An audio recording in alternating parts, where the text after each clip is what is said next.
As of 2012, the population of immigrants in the United States illegally is roughly 11.4 million. The majority, 59%, are from Mexico, with the others largely from Central and South America and Asia.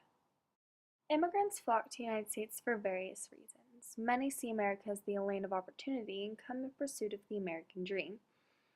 People come in search of better employment, to escape poverty and improve their quality of life.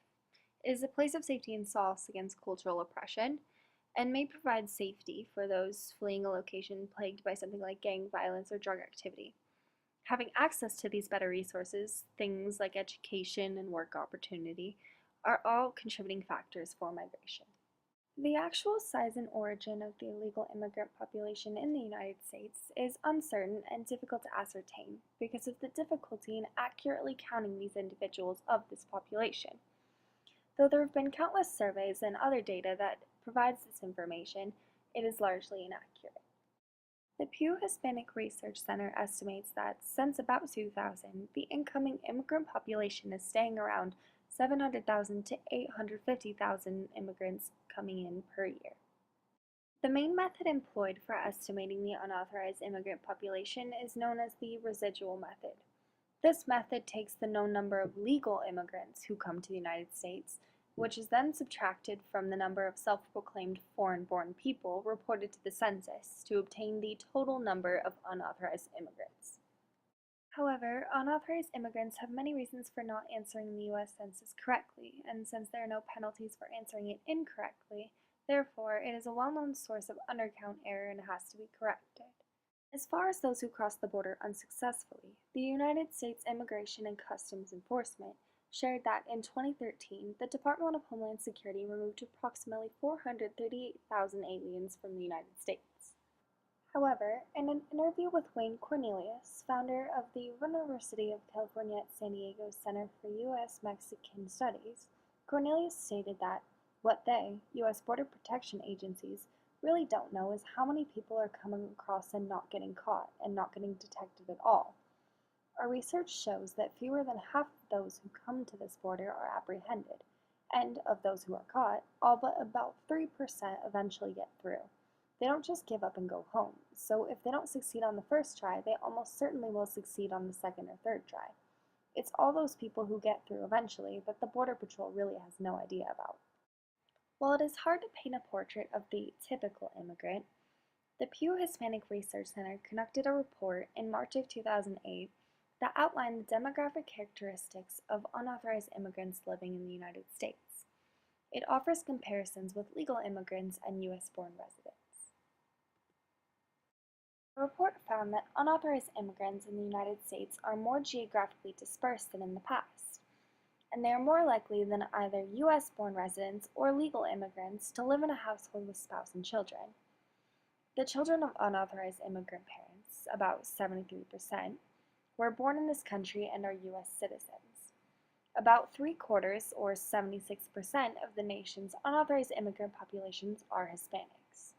Unauthorized immigrants are 4% of the nation's population, but comprise 5.4% of its workforce. Immigrants are likely to hold lower-skilled jobs. For example, in 2008, 17% of construction workers were undocumented, and 1 in 4 farm workers was an unauthorized immigrant. Adult unauthorized immigrants are disproportionately likely to be poorly educated. Among unauthorized immigrants aged 25 to 64, 47% have less than a high school education. The median household income of an unauthorized immigrant was about $36,000, well below the $50,000 median household income for U.S.-born residents. A third of children of unauthorized immigrants and a fifth of adult unauthorized immigrants live in poverty. This is nearly double the poverty rate for children of U.S.-born parents and U.S.-born adults. More than half of adult unauthorized immigrants, or 59%, had no health insurance during all of 2007.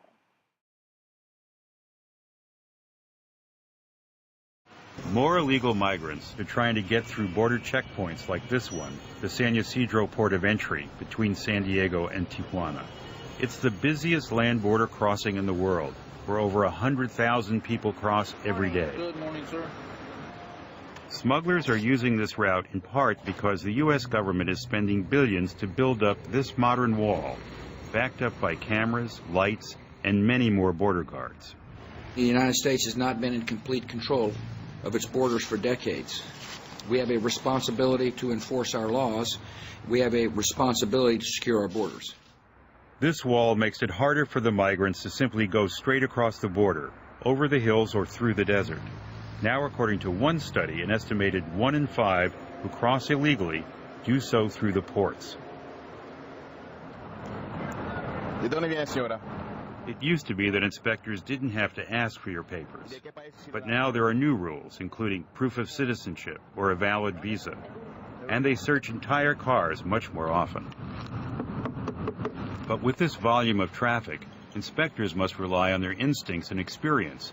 With all these cars, if they stopped and searched every one, the entire border would shut down. So there's pressure to keep the line moving. Rafael said the smugglers are well aware of this. They train their clients how to act to get through with fake or stolen documents. Customs inspectors also find migrants hidden in cleverly built compartments. At times, migrants have died in compartments like this.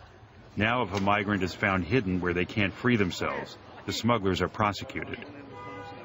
Otherwise, when they get caught, smugglers like Rafael often get off because the court system simply can't handle the volume of cases.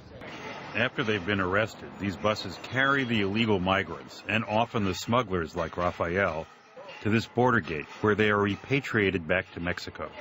No one seemed particularly concerned.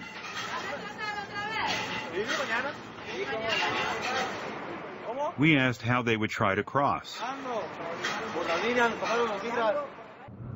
But he said there's one guaranteed way to get across on your first try: a corrupt U.S. border official willing to take a bribe. I have known inspectors that are crooked. Other people have worked with them, but you would never talk about them, and you will never say you have one, because it's your golden ticket, your meal ticket, because those are like very, very hard to catch. They will make a lot of money because it's like fail safe. It's secure. This is a scene from Maria Full of Grace, a 2004 Joshua Marston movie about a pregnant Colombian teenager who becomes a drug mule to make some desperately needed money for her family. In this scene, Maria is taking her first steps into becoming a drug mule. The man who is sitting at the table with her is her boss, and he's making her swallow wrapped up cocaine pellets. Her job as a drug mule is to take the pellets that were in the bowl and then dip them in some type of smoothing liquid so that they would be able to go down her throat easily. The amount of pellets that she has to swallow are based upon her size. Additionally, drug mules are only supposed to ingest the drugs on an empty stomach so that they stay inside the body without being digested. At the end of this scene, you see how hard it is for Maria to swallow these cocaine pellets.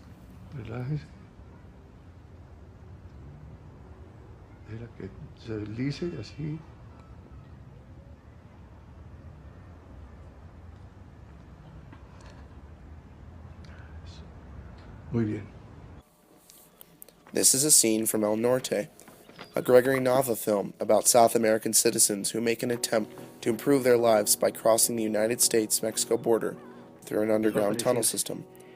The man and woman are named Enrique and Rosa. They are guided by a smuggling expert who knows the tunnel systems well and gives them the opportunity to meet up after they crawl through the 3-mile-long tunnel. The tunnel system was and is one way for Colombian drug smugglers to transport their drugs from Colombia through Mexico to the United States.